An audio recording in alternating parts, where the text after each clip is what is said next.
ಮಂಗಳೂರಿನ ಇಎಸ್ಐ ಆಸ್ಪತ್ರೆಯಲ್ಲಿ ಗುತ್ತಿಗೆ ಆಧಾರದಲ್ಲಿ ಕಾರ್ಯನಿರ್ವಹಿಸ್ತಾ ಇದ್ದಂತಹ 9 ಮಂದಿ ಮಹಿಳಾ ಸಿಬ್ಬಂದಿಗಳನ್ನ ಕೆಲವು ದಿನಗಳ ಹಿಂದೆ ಕೆಲಸದಿಂದ ವಜಾಗೊಳಿಸಲಾಗಿತ್ತು. ಉದ್ಯೋಗ ಕಳೆದುಕೊಂಡ ಸಿಬ್ಬಂದಿಗಳು ಕಳೆದ ವಾರ ಶಾಸಕ ಅಶೋಕ್ ರೈ ಅವರನ್ನ ಭೇಟಿ ಮಾಡಿ ತಮ್ಮ ಸಮಸ್ಯೆಯನ್ನ ವಿವರಿಸಿ ಮರು ನೇಮಕಕ್ಕೆ ಸಹಕಾರ ನೀಡುವಂತೆ ಮನವಿಯನ್ನ ಸಲ್ಲಿಸಿದ್ರು. ಈ ಹಿನ್ನೆಲೆಯಲ್ಲಿ ಶಾಸಕ ಅಶೋಕ್ ರೈ ಅವರು ಸಂಬಂಧಪಟ್ಟ ಅಧಿಕಾರಿಗಳೊಂದಿಗೆ ಚರ್ಚಿಸಿ ಅಗತ್ಯ ಕ್ರಮ ಕೈಗೊಳ್ಳುವಂತೆ ಸೂಚನೆ ನೀಡಿದ್ರು. ಅದರ ಫಲವಾಗಿ ವಜಾಗೊಂಡಿದ್ದ 9 ಮಂದಿ ಮಹಿಳಾ ಸಿಬ್ಬಂದಿಗಳಿಗೆ ಮತ್ತೆ ಉದ್ಯೋಗ ದೊರಕಿದೆ. ಮರು ನೇಮಕಗೊಂಡ ಸಿಬ್ಬಂದಿಗಳು ಇಂದು ಶಾಸಕ ಅಶೋಕ್ ರೈ ಅವರನ್ನ ಭೇಟಿ ಮಾಡಿ ಕೃತಜ್ಞತೆಯನ್ನ ಸಲ್ಲಿಸಿದ್ರು. ಈ ಸಂದರ್ಭದಲ್ಲಿ ತಮ್ಮ ಸಮಸ್ಯೆಗೆ ಸ್ಪಂದಿಸಿ ಉದ್ಯೋಗ ಮರಳಿ ದೊರಕುವಂತೆ ಮಾಡಿದ ಶಾಸಕರಿಗೆ ಧನ್ಯವಾದಗಳನ್ನ ಅರ್ಪಿಸಿದ್ರು. ಉದ್ಯೋಗ ಕಳೆದುಕೊಂಡಿದ್ದ ಮಹಿಳೆಯರ ಬದುಕಿಗೆ ಮತ್ತೆ ಆಸರೆಯಾಗಿರುವ ಈ ಕ್ರಮಕ್ಕೆ ಸಾರ್ವಜನಿಕ ವಲಯದಲ್ಲೂ ಮೆಚ್ಚುಗೆ ವ್ಯಕ್ತವಾಗಿದೆ.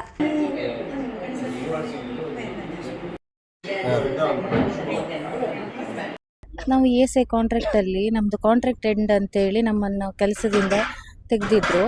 ನಾವು ಅಶೋಕ್ ರೈ ಸರನ್ನು ಮೀಟಾಗಿ ನಮ್ಮ ಸಮಸ್ಯೆ ಹೇಳ್ಕೊಂಡಿದ್ವಿ. ಹೇಳಿಕೊಂಡ ಒಂದು 3 ದಿನದಲ್ಲಿ ನಮಗೆ ಕೆಲಸ ಸಿಕ್ಕಿದೆ. ಇದರಿಂದ ತುಂಬ ಉಪಯೋಗ ಆಗಿದೆ. ಅವರಿಗೆ ನಮ್ಮಿಂದ ತುಂಬ ಥ್ಯಾಂಕ್ಸ್.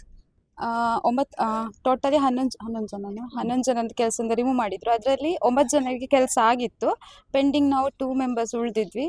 ಸೊ ಎಗೇನ್ ನಾವು ಅಶೋಕ್ ಸರ್ನ ಕಾಂಟ್ಯಾಕ್ಟ್ ಮಾಡಿದ್ವಿ. ಅವ್ರು ಮಾತಾಡಿಬಿಟ್ಟು ಎಗೇನ್ ನಮಗೆ ಅಪಾಯಿಂಟ್ಮೆಂಟ್ ಸಿಗುವಾಗೆ ಮಾಡಿದ್ದಾರೆ. Thank you sir. 3.5 ಇಯರ್ಸಿಂದ ಕೆಲಸ ಮಾಡ್ತಿದ್ವಿ. ಕಾಂಟ್ರಾಕ್ಟ್ ಎಂಡ್ ಅಂತೇಳಿ ರಿಲೀವ್ ಮಾಡಿದ್ರು ಸರ್.